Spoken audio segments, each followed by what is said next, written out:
everyone, and welcome to our show, The Village for Rhode Island Foster and Adoptive Families, and in particular, Kinship Community Connections.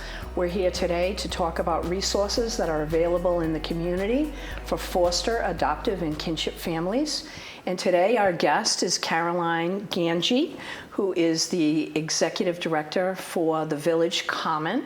So we're going to talk about what is the Village Common, what do you guys do, how did you get involved? So let's start off with basically some information on what the Village Common is. Thanks so much. So the Village Common, we are a volunteer-driven nonprofit that aims to support older adults to age in their own home and community through volunteers. So our volunteers do whatever they can to help that older adult age in their own home, from driving to medical appointments, changing ceiling light bulbs, creating events and opportunities to reduce isolation and loneliness, tech support, and so much more. So what a volunteer can do, they do, and assist these older adults to age in their own home and community. Is this a program that most states have, or is this something original in Rhode Island? How did it get started in the first place? It started in Massachusetts, in Beacon Hill, about 21 years ago, and it's called the Village Movement.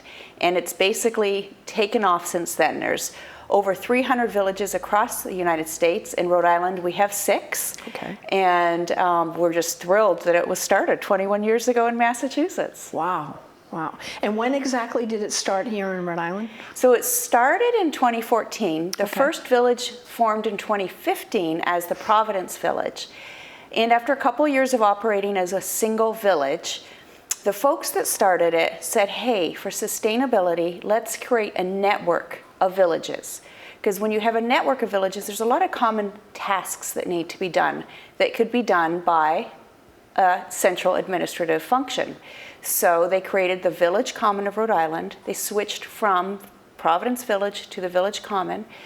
And the Village Common of Rhode Island is now the 501c3, and there are 6 villages now that belong to this network. And what are those 6 villages? Do they represent a specific geographic area in the state? Exactly. So the villages are theoretical, but they are geographically based. So they are Providence, Barrington, Edgewood, Westerly, and then our 2 newest ones are in Burrillville and Gloucester. That's where I live. Awesome. That's great. Cool. And so people then, can you belong to more than one village, or well, how does you belong that work? to the Village Common. Okay. And so when you belong to the Village Common, you belong to all. So you can do activities and things like that wherever you wish. But when a member needs something like a ceiling light bulb changed, they're generally from within that geographic location, because the volunteers from that area have agreed to support older adults in that area. So that, in that way, they are village-based around Rhode Island, but we do lots of things and events where there's a lot of opportunities to engage with other villages. What are the typical things that people seem to be requesting or are in need of? Rides. Really? As we age, transportation is so important as we age. As we age, we start to drive less or not at all. We still need to get to medical appointments. We still need to get to hair appointments. We still need to get groceries, library books, pharmacy visits, food pantry. And so the majority of tasks, over half of what our volunteers do, are rides. And do people, when they join as a member, is there a membership fee? So we are dues-based, but it's a pay-what-you-can model. Okay. And there's no means testing. We're volunteer-driven. We're not a social service agency. And so everything we do is just to pay what you can. Some pay less, some pay more. It's not a large fee. On average, it's $20 per member per month. Okay. But many pay more, many pay less, and that's just an average. And so our board of directors was very clear to make it such that someone's economic means was not a barrier to joining a village. That's excellent, and that really fits well with our Kinship Connections, because many of the folks that we're trying to identify out in the community are people over the age of 55. They may be on fixed incomes, and they really need to be able to find some resources to help them. So in particular, we're trying to do outreach to identify individuals who may be caring for for a grandchild, a relative, or someone that they know out in the community. And again, if they're in their 70s or even before that, they may be on a fixed income. So anytime they can find a resource to be able to help them or support what it is that they need will be beneficial. Absolutely, and many of our members who join are exactly that, on a fixed income. It's a very real at the moment with inflation, other costs going up. I don't know about you, but going to the grocery store right now is a bit of a nightmare. Right. And so you need to cut costs where you can. Right. And so a village is a wonderful thing because we have over 275 volunteers from across Rhode Island who either sit on committees or who drive members around or who provide tech support or who do all these other tasks for our members. And it's amazing what they do. And that is the biggest resource we have are our volunteers. How do you get those volunteers? If somebody wants to volunteer, how do they raise their hand, or how do they sign up to do that? So there's a couple of ways. So we do have a website, villagecommonri.org. One of the tabs at the top is volunteer, so that's an easy way. But you can also call our office, 401-228-8683, and then folks can call and get information that way as well. Okay. What if somebody lives in a community where there is no village? What happens to is there any support for those folks? So at the moment, if you, to volunteer, absolutely. Our volunteers come from across Rhode Island. Okay. To become a member, that's a little trickier. So you can become a member, but you might not be able to get a ride. Okay. But there's lots of communities across Rhode Island that are knocking on our door and saying, can you help us become a village? For example, Jamestown, Newport, Warwick, Cumberland, and others are interested in becoming a village. And so part of what we do as the Village Common of Rhode Island is we help new villages, new communities, neighborhoods, cities, towns become a village. And so will some of the volunteers do things like take people on medical appointments? Is that an example of something? Exactly. Okay. And so they'll, it's a wonderful relationship that happens between the volunteer and the older adult that they're driving.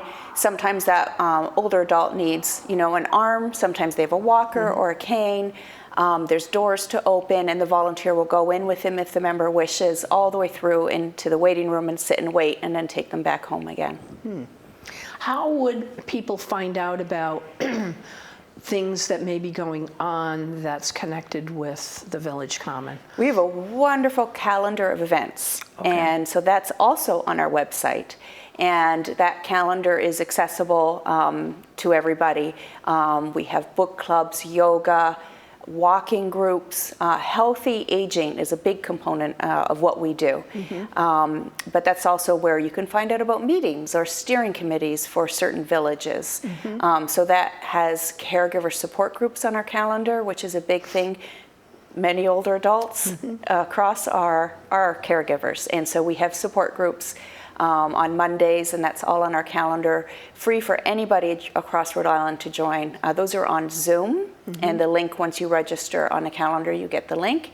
And we're starting off Spanish caregiver support groups. That was my next question. Through a grant from Office of Healthy Aging, and those are every second Saturday, and we can get information out to folks. That's not yet on our calendar, it's so new, but they have their second one coming up, and it's a caregiver support group in person at the Roger William Gateway Center. And so it's a group where they're bringing in wonderful guest speakers to help also with finding resources. That's important for all of our members and volunteers. Is the information online available in other languages? It isn't yet, but also through the grant from Office of Healthy Aging, we're hoping to eventually be able to translate those. Our written and printed materials are now available, but not yet online. Okay. And you all have a Facebook page? We have a Facebook page. We do indeed. And we love to post pictures of events and various things that we're up to. Okay. Is this anything coming up in the next couple of months that people should be aware of? Ooh, well, like I said, the caregiver support groups are very important for us. I'm sure we do, and I just can't think of them right now. That's all right. But that's a lot of what we do. We have events basically every day, Monday to Friday, occasionally on weekends. Villages have knitting groups, they have book groups, they have all these various activities set to engage their members, their community, their volunteers, and reduce that isolation that's still so rampant. Yeah, that's really important, those social connections, especially for people that may not have family or may have limited options with, like you said, transportation. So that, it sounds really awesome to bring people together. Yeah, and what's cool is that our members always say it's never just a ride. It's not a quiet ride. It's a ride where they get to talk to someone, tell them about their life, their day, their hopes, their dreams the next day. And that volunteer remembers, and the next day they're able to, or the next ride, they're able to ask questions, and they create a relationship, and it becomes a beautiful thing to witness. I was just going to ask that if there's opportunities where somebody can have the same volunteer so that relationship could develop. Yes, they can, absolutely. There's the opportunity also, because we always say it takes a village to be a village. And so if that volunteer needs to go on vacation or is feeling unwell, there's always another volunteer ready to take that job for them. Okay. How about deals and discounts? I mean, again, we're talking about fixed income. And so many, we talked about the cost of living obviously going up and has been, and it's been really difficult. Food costs have been exceptionally high. Do you all have anything on your website, or do you provide information for people on where they might be able to get some sort of a deal or a discount, or on Not cable at the moment. or any of those kinds of things? Yeah, not at the moment. We push out as much as we can partner things where there is this, internet or devices that might be available for older adults at a reduced cost. Anytime we hear about something, we push it out. But at the moment, that's something we're trying to focus on, of resources. How can we share resources and reduce costs in a much more effective way for our members and volunteers? Okay. We, up on our website, Rhode Island Kinship Community Connections, we do have a little tab on deals and discounts. And so I don't know if we're up on listed as a resource yet, but check that out on our website. I just recently found out, too, that if you're a homeowner and you've owned your home for 10 years or more, that you're eligible for, a potential tax discount by the city or town that you live in. So, that's an example of something that I'm not sure that people are aware of. Yeah, I certainly wasn't. Well, there you go. And you basically need to contact your town hall and ask them, what the tax discounts are for people over the age of, I believe it's 65, and I think that you have to have owned your home for 10 years or more. Okay. So they can give you anywhere from $1,000 to $2,000 a year. That's amazing. So, and given taxes have gone up, that would be a real benefit for people. Absolutely. So we're just about to put that up on our website now. There's also some discounts with respect to home energy audits. If you do a home energy audit, you're eligible for some resources dependent upon whether you're a private public utility or not a private one. But you can also get those discounts on your or rebate, not a rebate, a credit on your taxes, which again is really, really important. Is there anything else that you would like to share about the village, Village Common, the Village for Rhode Island Foster and Adopted Families? I love that. We're friends. That you want people to know about you all, and why should people contact you? Absolutely. So it's an amazing nonprofit that we have, the Village Common of Rhode Island, and aging in your own home and community is so important for everybody. Nobody wants to be pushed out of their home because they can't roll a trash barrel to the curb once a week. So if you can volunteer, we encourage you to reach out. If you live within one of our villages or one of the newer villages that I mentioned, please reach out to us. We really want to make it easy to join, easy to learn about us. We do have a great website, villagecommonri.org, and it's got lots of information about who we are, what we do. But one of our mottos is that everyone has a gift to share. And so maybe you join as a member because you need a ride, but maybe you have a gift in making events, creating events, or doing a friendly phone call. That's something that our volunteers do a lot of, our friendly phone calls, visits. They do friendly walking with someone who doesn't want to walk alone. So there's an opportunity to do anything as a volunteer. And as a member, there's so many opportunities out there to get re-engaged with your community. Awesome. Thank you so much for coming to our show today to share information about the Village Common. We will have this information up on our website for people to take a look at and explore at their leisure. Thank you so much for coming. Thank you so much. Hello, everyone, and welcome to the Village for Rhode Island Foster and Adoptive Families, Kinship Community Connections. And on this segment of our show, we have Joyce Campbell, who is the publisher for Macaroni Kid. The purpose of our show is to provide information to foster, adoptive, and kinship families out there, and just anybody else that's interested in different community resources that are available within our state as well as Massachusetts. So welcome so much, Joyce, to our show today. Thank you. Can you tell us what is Macaroni Kid? I love that name, but tell us all about it.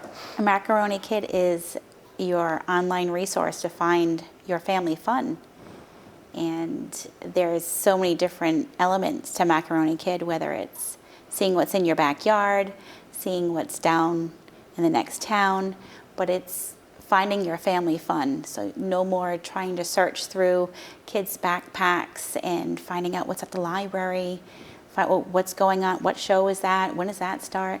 Everything is at your resource online at Macaroni Kid.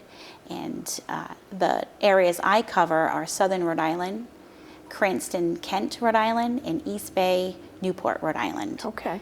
You have one of the most colorful websites that are out there, and one of the things that, when people are looking around at different resources that are out there is, does the website or the Facebook page attract your interest right away? Yours does. I mean, it's nice, it's colorful, it's bright, it has a lot of different pictures on it. So when somebody goes to that website, what do they find? What's on there? Well, we have a bulletin board on the top. It scrolls through what I've selected to be the top 5 elements for that week, whether it's my on deck, which is for the week's review of classes and or events that might be of interest to others. I've selected them so they were of interest to me. And any guides that we have, like right now, a fall family fun guide. I just saw that one, yes. That took a very long time, and it's still every day we're adding new events. And then we have any national events that might be happening, like the new Paw Patrol is coming out. Yes. Very excited for some little ones there. And I like to do something called Locals with Heart, where a local business will be nominated for their actions in the community.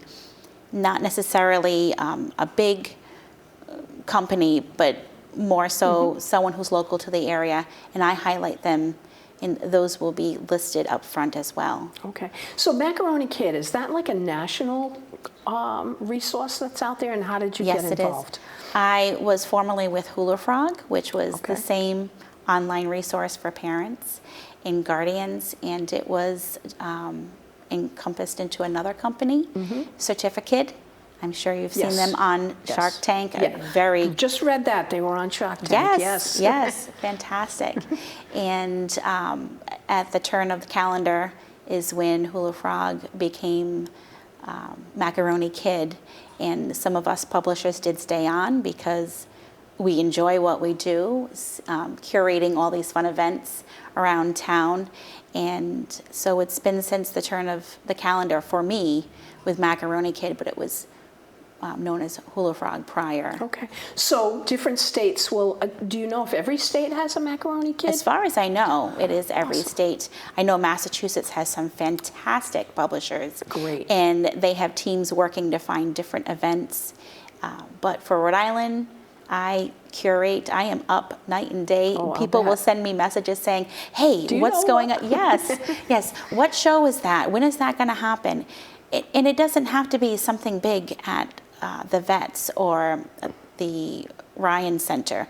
It could be where schools contacted me. There's a senior who's doing a senior project and they need to get the word out. They contact me. I treat it as any other event.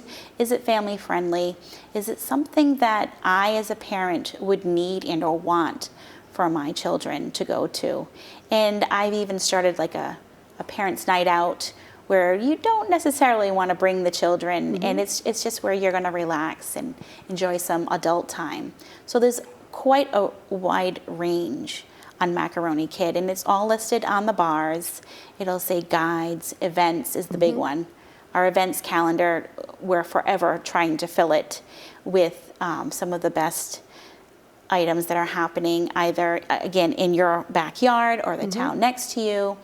But it's, and I hate to say it this way, but it's something that the events just fall into your lap because everyone knows that they can just click on this website. So they can look on the day, they look on the month, or stumble across the Fall Family Fun Guide, which events are just being added daily. You know, it's really amazing that when we don't figure out good strategies for being able to provide information to the target audience that's out there, and things can exist for a while and we don't know about it. So people would find out about Macaroni Kid online. It's worth a Google. If you are in a town that hasn't been named, or you're like, I want to find that, type in Macaroni Kid in your hometown. You're going to find something. If there's not someone in your town, there's someone right directly next to you. It is nationwide, and the amount of publishers that just want to share the information is through the roof. How did you get involved? I like to write, and I'm a URI alum, and there was a Me posting for Hula Frog a while back, and I was like, I can try that. And I've actually, for over 25 years, been putting out calendars for some of the children and parents that have come to my events through Joyce's Jungle, which is something completely different. So it just made sense. It's what I've been doing on paper, just now brought down to an online resource, which is at everyone's fingertips. You've been a foster parent, is that correct? Yes. Okay. Yeah. We have been able to add to our family for additional children through adoption. Wow, that's awesome. It is fantastic. It's awesome. And as you know, foster, kinship, adoptive families are always looking for where are the resources, where can we go, what's different, and just being able to go to your website will give them a variety of different Absolutely. things that maybe they didn't think of. That's correct. That's what caught me about it when I first looked at it, just the wealth of information. What's the target age group for various activities, and is it stated on there so that it's clear to families? So this might be for kids under the age of such and such. In entering all the events that I can find, there is a lot of classes for preschool to about age 7. Once they hit around 8 or 9, it's not as abundant. But I still look for classes, like I said, all the way up to Parents' Night Out. I know tweens and teens, they really are looking for things to do. If they're not in after-school activities, they are looking for things to do. So why not list them? A lot of the libraries have fantastic programs. They really do. And it's amazing that a lot of people don't see them. Yeah. Because they're not, I'm not going to check that library because I don't go there. It's the town next to you. They have wonderful events too. Right. So what's the difference ages. with the different publishers? So in other words, do you all have standardized information based on the community that you're representing, and then information that may be more pertinent to that community? Well, each publisher has their own little take on their own community. Okay. I'm aware of what's going on in the libraries, what's going on with Parks and Recs because of my connections that I have there, whereas another publisher might have what's going on at the local farms, what's going on in the movie theaters, but we share information. We're all connected, and obviously online makes it easier for us to stay connected and share any insights or tricks or tidbits that we need to make our site that much more for our readers. Okay. I read that Macaroni Kid is the nation's largest single publishing platform for more than 3 million families in 4,000 plus communities across the United States. That's amazing. That's those numbers. That's staggering. That's really amazing. And, you know, I mean, I also read in 2019, being on Shark Tank obviously helped facilitate and bring to the forefront what this support is. And Mr. Wonderful decided that he was going to put some money in there, $600,000, to help support this initiative. So, you know, that getting that kind of publicity has really helped the organization to kind of grow. And I know growth is something that everyone wants, but we still feel like a family. We put up questions, we answer each other, we assist. How do you think this looks? Do you think this is what I need to do? Everyone, it still feels like a good, close-knit family. What kind of feedback do you get from families about the site and about the resources? 9 times out of 10 is, why didn't you tell me about this sooner? Ah. Why have you been hiding this? Yeah. And it's like, I haven't been hiding it. Come on in. Mm-hmm. So Wow. that's usually the number one thing. The second thing is, what's next? What's the big next thing? And this is Rhode Island. There's no downtime. We're not even, today's the last day of summer, and my fall guide, people are like, what is next? Like, where can I go with this age? Where can I go with that age? And it's fantastic that we've got such a diverse in our little state. Mm-hmm. But yes, everything is always rolling. There's never a stop here in our state. Are the schools aware of this resource to get the information out to families? I do know that some schools like to participate, and they do like to put in what they're doing after school. Some other schools, though, don't, because they keep it very private. They want to keep their numbers down lower. But some of their outreach events that they have, whether it's preschool enrollment, any new classes that they're offering, especially the high schools that offer a lot of CTE, they are getting more involved now. Okay. What is the most common things that people seem to connect with in terms of the resources that you offer? The festivals, the fairs, yes, the events that are going on, whether they're small and they're only going to have 10 children and they're adults with them, or they're large, like hay rides. This time of year, it's pumpkin patch and pick your owns. So it depends on the time of year. I know during the season, it's where can we go for the beaches? What's the best beach for this? Fireworks was a humongous one where everyone, I didn't realize that there were so many people that didn't have fireworks where they were. So, and you list if there's a cost for involved? Yes, Okay. I try not to list anything unless the venue has provided, whether it's free, low cost, or if it's going to be a big ticket item. Okay. How about for families that speak another language? Is there a way for people to be able to see the information in different languages through your website? Not for mine yet. Okay. I do know that there was some discussion of this in our diversity meeting that we Okay. had, but I'm not sure where they are with that. Okay. But we never want anyone to feel excluded. Okay. All right. And what would you, is there anything else that you want to share about Macaroni Kid that we didn't talk about? I just hope everyone can take a peek, even if it's for one day, trying to find something on a special day. If it's raining, which it does quite often on the weekends here, or if they're planning a big night out and they want to find something for the kids to do. Okay, and the website is? There are several different ones. Macaroni Kid, Southern Rhode Island. Okay. Macaroni Kid, Cranston, Kent. And Okay. Macaroni Kid in East Bay, Newport. All right. Well, thank you so much, Joyce, for coming on our show Thank you. and sharing information about this absolutely fabulous resource that's out there.